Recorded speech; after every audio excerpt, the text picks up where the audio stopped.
ஆண்டவர் உங்களிடையே வியத்தகு செயல்கள் புரிவார். யோசுவா புத்தகம் 3வது அதிகாரம் 5வது இறைத்திருவசனம். மன்றாடுவோம்.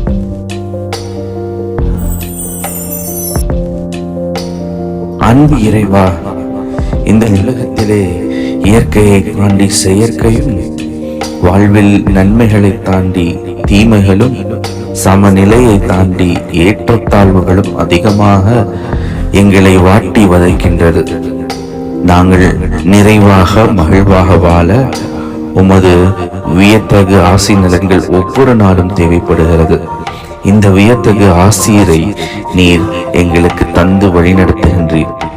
இந்த அருமையான நாளிலே உண்மையிலே ஒன்றரை கலந்து அனுதினமும் வியத்தகு வகையிலே எங்களை ஆசிர்வதியும். ஆமேன்.